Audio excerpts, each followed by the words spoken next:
Hi, this is John Patrick Hickey. I want to welcome you to the Videocast. In our last Videocast, I told you we're going to spend a few of these talking about the topic of mentors. And I want to continue that. But the mentors I want to talk to you about now are mentors who you probably either have never met or could have been dead for many, many years.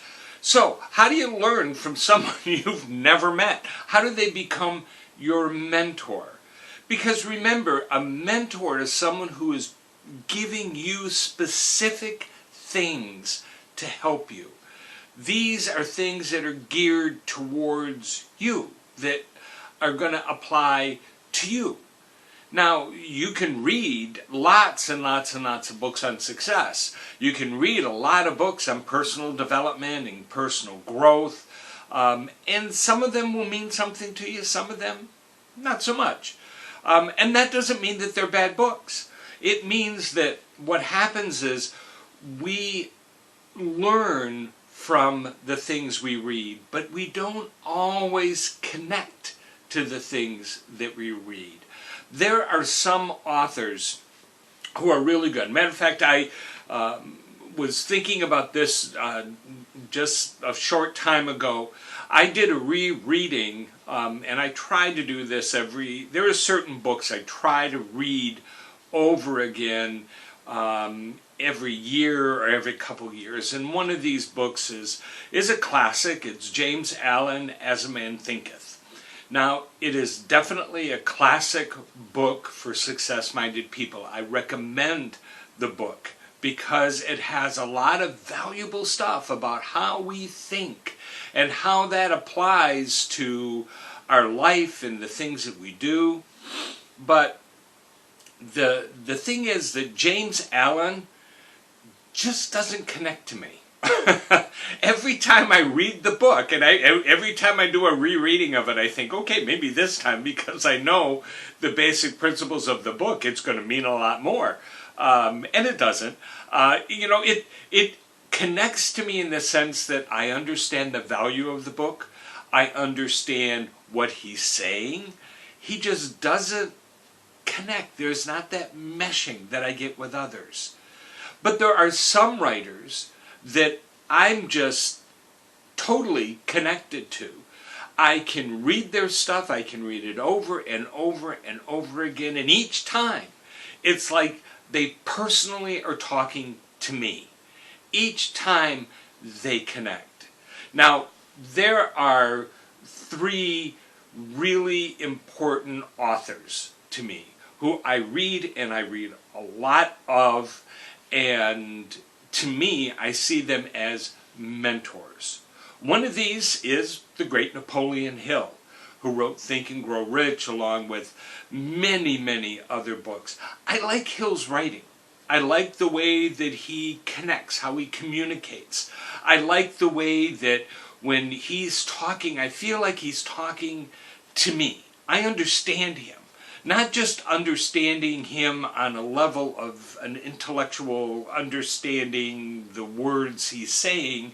I understand him from the feeling, the emotional part, that I know he's speaking to me. And every time I read something by Napoleon Hill, and I have quite an extensive collection of Hill books, I seem to be able to connect it to a particular part of my life.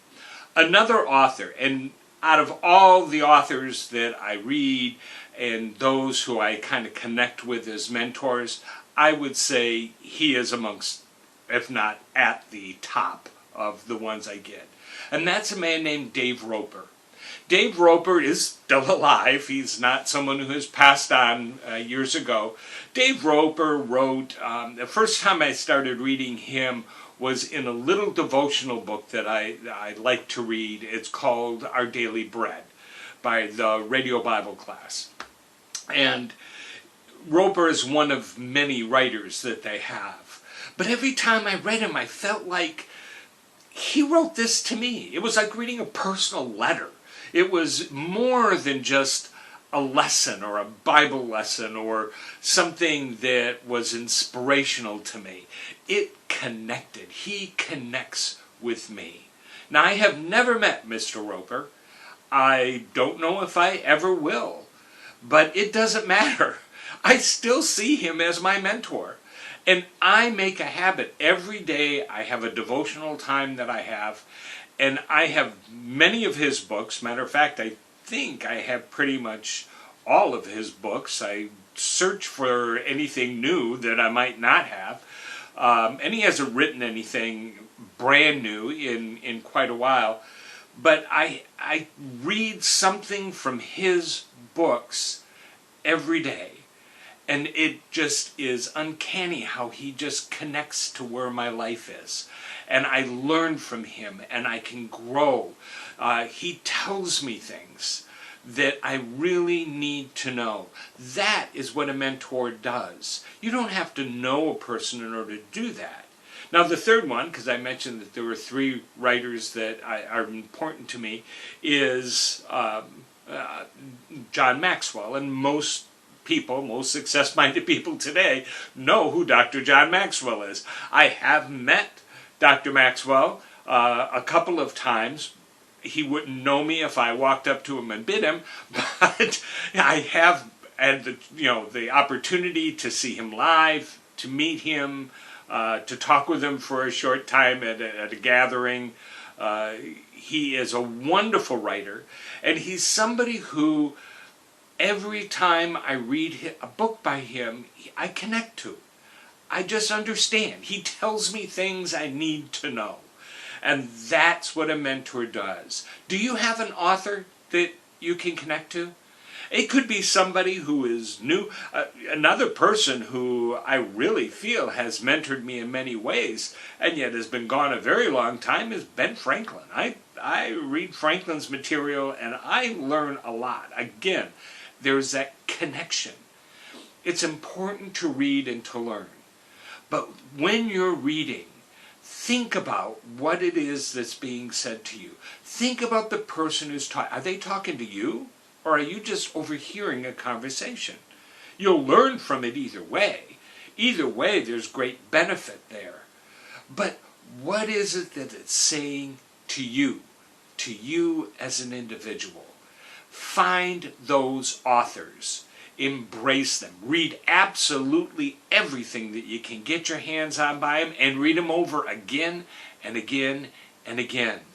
You will benefit more from doing that than by reading 800 books by 800 different authors. Find the people you connect to, devour their stuff, and truly allow them to mentor you. It will always help you to be your best, to love God, have good manners, discover the unknown, and change your world.